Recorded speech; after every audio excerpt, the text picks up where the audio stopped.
السلام عليكم ورحمة الله وبركاته. بسم الله والحمد لله والصلاة والسلام على رسول الله وعلى آله وصحبه ومن والاه. ربي شرح لي صدري ويسر لي أمري واحلل عقدة من لساني يفقهوا قولي. Mes frères et sœurs, aujourd'hui on commence avec l'aide d'Allah Tabarak wa Ta'ala une nouvelle série qui est les 7 qui seront sous l'ombre du trône d'Allah Azza wa Jal. Comme vous le savez, lorsque les gens sortiront de leur tombe, ils seront sur une même terre pour attendre de se faire juger en fonction de leurs œuvres. Les gens seront rassemblés le jour du jugement, pieds nus, non circoncis, comme Allah subhanahu wa ta'ala les a créés la première fois. Allah subhanahu wa ta'ala en parle dans Surat Al-Anbiya, Surat 21, verset 104. كما بدأنا أول خلق نعيده وعدا علينا إنا كنا فاعلين. Tout comme nous avons commencé la première création, ainsi nous la répéterons. C'est une promesse qui nous incombe et nous l'accomplirons. Dans Sahih al-Bukhari et Muslim, Aïcha radiallahu anha, la femme du prophète alayhi salatu wassalam, rapporte que le prophète alayhi salatu wassalam a dit: les hommes seront rassemblés au jour de la résurrection sans vêtements, c'est-à-dire nus, pieds nus et non circoncis. Aïcha radiallahu anha demanda au prophète alayhi salatu wassalam: ô messager d'Allah, est-ce que les hommes et les femmes seront tous ensemble, se voyant les uns les autres, c'est-à-dire qu'ils vont se voir les uns les autres nus? Il lui répondit: ô Aïcha, la situation sera si grave que l'on ne pensera pas à se regarder les uns les autres. Le jour du jugement, c'est un jour qui fait peur. C'est un jour qui sera long pour certains. Allah Tabarak wa Ta'ala, en parlant du jour du jugement, il a dit: وَأَنذِرْهُمْ يَوْمَ الْحَسْرَةِ, et avertis-les du jour du regret. Il y a des gens qui vont regretter amèrement de ne pas avoir bien agi, de ne pas avoir accompli de bonnes œuvres quand ils étaient sur terre. Ce jour-là, le jour du jugement sera un vendredi. La preuve, selon Abu Huraira radiyallahu anhu, le prophète alayhi salatu wassalam a dit: le meilleur jour sur lequel le soleil s'est levé est le jour du vendredi. C'est le jour où Allah a créé Adam. C'est le jour où Adam fut créé, le jour où il fut introduit dans le paradis, et le jour où il en fit sortie, donc pour descendre sur terre. Et c'est le jour où aura lieu la résurrection rapportée par l'imam Muslim. La terre du jour du jugement ne contiendra absolument rien. C'est-à-dire que c'est une terre blanche et poussiéreuse, qui ne contient ni construction, ni arbre, elle est complètement vide. Selon Sahl ibn Sa'd radiyallahu anhu, le prophète alayhi salatu wassalam a dit: au jour de la résurrection, les hommes seront rassemblés sur une terre blanche et vierge, comme une pièce de monnaie pure ne portant aucune marque, rapportée par Bukhari et Muslim. Les gens seront debout ce jour-là pendant 50 000 ans. Mais ici, il ne s'agit pas de tout le monde, car les pieux, eux, ils seront en train d'attendre une période qui est courte, c'est-à-dire une période qui, comme dans certains textes, est celle qu'on a entre Dhuhr et Asr. D'autres vont rester 50 000 ans debout. Allah subhanahu wa ta'ala nous dit: Fi yawmin kana miqdaruhu 50 alf sana, un jour dont la durée est de 50 000 ans. Par contre, on a dit pour les croyants, la durée sera réduite. Les gens seront debout le jour du jugement, sauf qu'il y en a d'autres qui ne seront pas debout. Certains auront des montures sur lesquelles ils seront assis.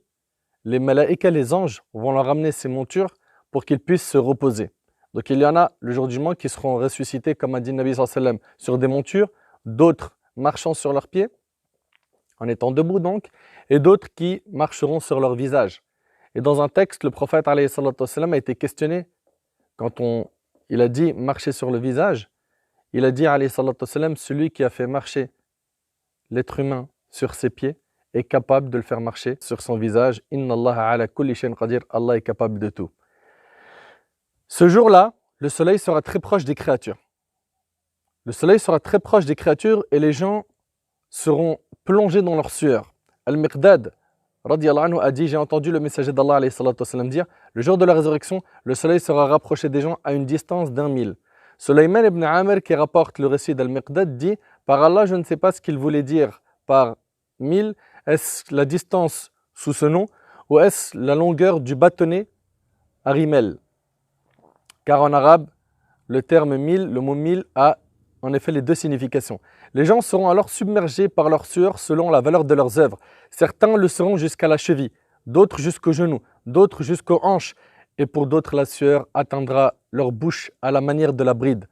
Et le prophète sallallahu alayhi wa sallam fit signe de sa main à la hauteur de sa bouche, rapporté par l'imam Muslim. À cause de cette situation terrible, les humains se rendront auprès de différents grands prophètes et messagers afin de leur demander d'intercéder pour eux, qu'ils les libèrent de cette situation. Dans le hadith de Anas radiyallahu anhu, on lit ainsi: afin qu'il nous libère de ce lieu dans lequel nous sommes, rapporté par Bukhari et Muslim. Et dans un autre hadith, le hadith d'Abi Huraira, Allah rassemblera les premiers et les derniers dans une seule plaine. Celui qui les appellera pourra leur faire entendre et le regard les embrassera tous. Le soleil se rapprochera, atteindra alors les hommes de soucis et de malheurs, ce qu'ils ne pourront pas supporter. Les hommes diront, ne voyez-vous pas la situation à laquelle nous sommes parvenus? Ne regardez-vous pas qui peut intercéder pour vous auprès d'Allah, rapporté par Bukhari et Muslim. Ce jour-là, il fera très chaud à cause du soleil. Les gens seront, comme on vous l'a dit, dans cette chaleur, sauf certaines catégories de personnes qui seront sous l'ombre du trône d'Allah tabarak wa ta'ala. Ibn Hajar rahimallah, ce grand savant, on a cité d'ailleurs plus de 20 dans Fath al-Bari qui seront sous l'ombre du trône d'Allah. Et donc, ce jour-là, qui sera un jour difficile, il y a des gens qui goûteront à la facilité. L'attente ne sera pas de 50 000 ans, mais elle sera réduite. Ils ne seront pas noyés dans leur sueur, ils n'auront pas le soleil au-dessus de leur tête, mais ils auront l'ombre du trône d'Allah subhanahu wa ta'ala au-dessus de leur tête. Et tout ça, c'est en fonction de quoi? De leurs œuvres sur terre. C'est parce qu'ils ont profité correctement de leur vie ici-bas. Et il n'y a rien sans rien. Il n'y a pas de surprise. Tu œuvres, tu bosses, bi'idhnillahi azza wa jal, tu auras des grandes récompenses. Tu ne fais aucun effort, tu ne fais rien, tu vis dans l'insouciance, tu oublies Allah subhanahu wa ta'ala, eh bien il se peut que tu sois dans un très grand danger le jour du jugement. Et rappelez-vous aussi une chose, c'est que le prophète alayhi salatu wassalam dit chaque personne sera ressuscitée de la même manière dont elle est morte. Imagine-toi, si tu vis sur l'adoration, tu mourras sur l'adoration et tu seras ressuscité sur celle-ci. Et si tu vis sur le péché, tu mourras sur le péché et tu seras ressuscité sur celui-ci. Est-ce que tu vas être ressuscité en étant en train de faire un acte d'obéissance comme lire le Coran, comme être en prière? Est-ce que tu veux pas une telle mort? Ou est-ce que tu préfères mourir dans un endroit qu'Allah déteste, en train de faire un acte qu'Allah n'aime pas? Sachez que sur terre, on s'est beaucoup préparé pour les examens de ce bas monde. On s'est préparé, on a retroussé nos manches, on a révisé, on a bu du café, on a veillé, on a fait le nécessaire pour obtenir les diplômes que l'on voulait. Mais il y a un diplôme, il ne faut vraiment pas le louper, c'est celui du jour du jugement. Car il y en a certains qui vont rentrer au paradis et qui seront dans les hauts degrés du paradis. Ils vont donc recevoir leur livre de la main droite, ce registre où tout est écrit dedans. Tout ce que tu as fait de bien, tout ce que tu as fait de mal. Certains vont l'avoir de la main droite et ils vont courir sur la terre du jour du jugement en disant « Ha umuqra'u kitabia » tenez, lisez mon livre, regardez mes œuvres, regardez ce que j'ai pu faire.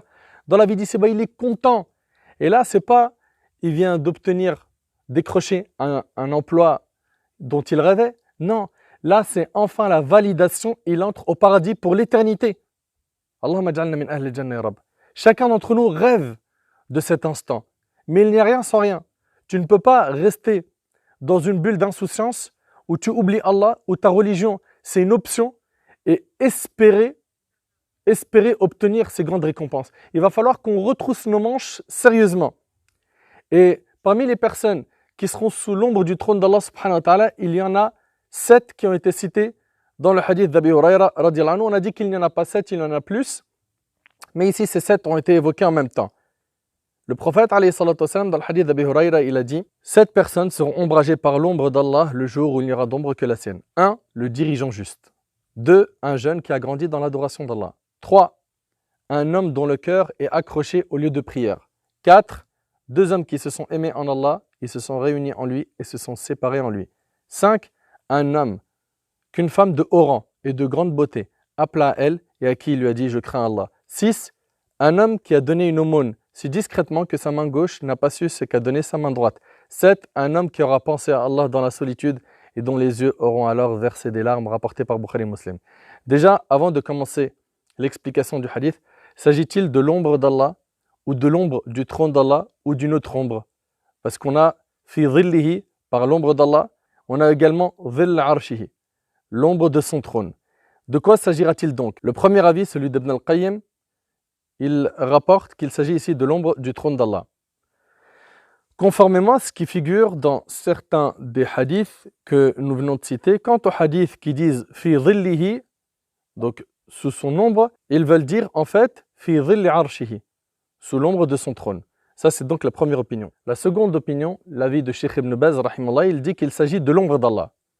Lui, rahimallah, il dit qu'Allah a une ombre comme cela-ci à lui, étant donné que les hadiths qui sont présents dans les deux recueils authentiques disent pour leur part fi dhillihi. Ils ont priorité sur les hadiths qui disent fi dhilli arshihi. Ça, c'est la deuxième opinion. Troisième opinion, celle de Cheikh Al-Uthaymin, rahimallah.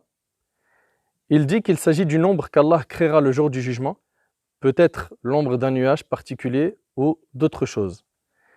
Donc voilà, concernant les trois opinions, me concernant, je penche plus vers l'opinion que c'est l'ombre du trône d'Allah subhanahu wa ta'ala, wallahu a'lam.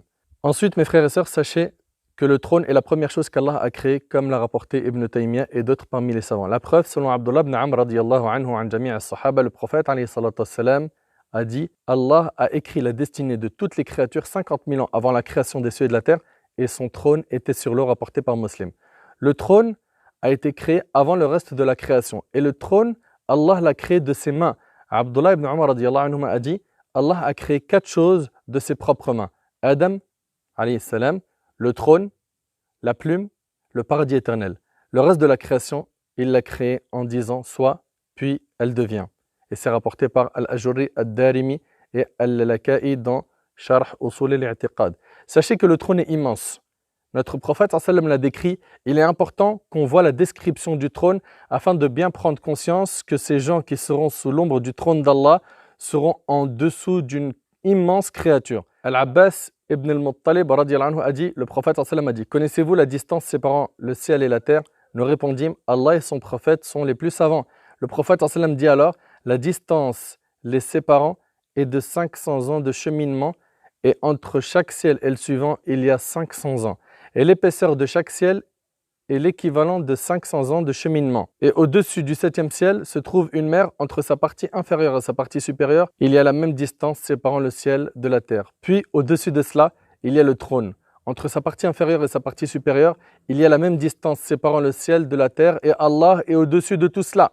Et aucune des actions des fils d'Adam ne lui échappe, rapportée par Abu Daoud et d'autres. Il y a d'autres hadiths qui nous décrivent le trône d'Allah Azza wa Jal. Selon Abu Dharr radiyallahu anhu, le prophète sallam a dit « Les 7 cieux comparés au kursi ne sont que comme un anneau de fer jeté dans un désert. » Il est rapporté du compagnon du prophète sallam Abdullah ibn Abbas qu'il a dit « Le kursi est l'emplacement des 2 pieds et personne ne connaît la grandeur du trône. » Ceci est rapporté par Ibn Khuzayma, Ibn Abi Shayba, Al-Hakim et d'autres.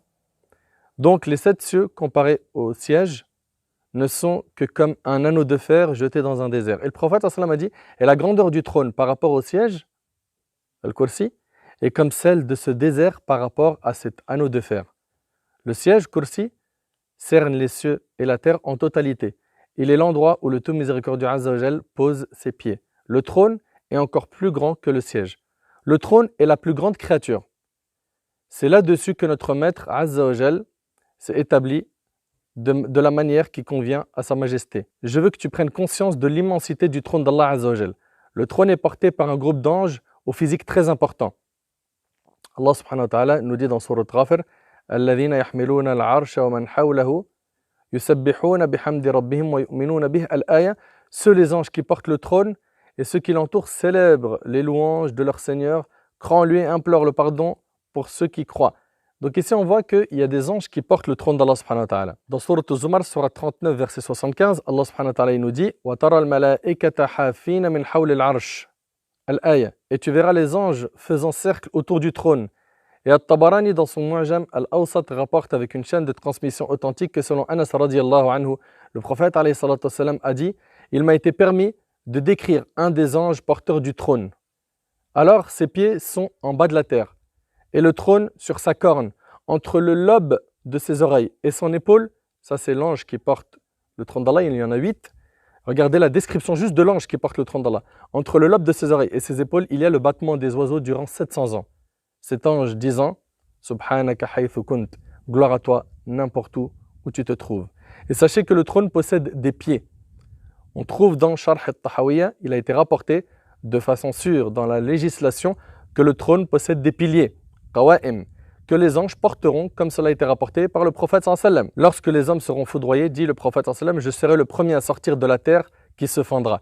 Et je verrai Moïse, Moussa, tenant un des piliers du trône. Donc on voit bien ici que le trône a des piliers. Et c'est rapporté par Bukhari et Muslim. Voilà donc pour vous la description du trône d'Allah Azzawajal, celui sous lequel les gens seront ombragés. Je reprends le hadith. Le prophète sallam a dit 7 personnes seront ombragées par l'ombre d'Allah le jour où il n'y aura d'ombre que la sienne, un dirigeant juste, un jeune qui a grandi dans l'adoration d'Allah, un homme dont le cœur est accroché au lieu de prière, 2 hommes qui se sont aimés en Allah, ils se sont réunis en lui et se sont séparés en lui, un homme qu'une femme de haut rang et de grande beauté appela à elle et à qui il dit « Je crains Allah », un homme qui a donné une aumône si discrètement que sa main gauche n'a pas su ce qu'a donné sa main droite, et pour terminer, un homme qui aura pensé à Allah dans la solitude et dont les yeux auront alors versé des larmes, rapportées par Bukhari et Muslim. J'implore Allah subhanahu wa ta'ala de nous accorder une bonne fin, de nous ressusciter avec les pieux, de nous accorder l'ombre du trône d'Allah subhanahu wa ta'ala le jour du jugement, de nous faciliter cette rencontre avec le Maître, qu'il nous accorde notre livre de la main droite, qu'il nous facilite de passer sur le pont du Sirat et qu'il nous accorde le paradis pour l'éternité. أسأل الله سبحانه وتعالى أن ينفعني بما قلت وينفعكم بما سمعتم. هذا ما أعلم والله عز وجل أعلى وأعلم. سبحانك اللهم بحمدك أشهد أن لا إله إلا أنت أستغفرك وأتوب إليك. جزاكم الله خير. Et je vous dis à très bientôt, Inch'Allah. Wassalamu alaikum wa rahmatullahi wa barakatuh.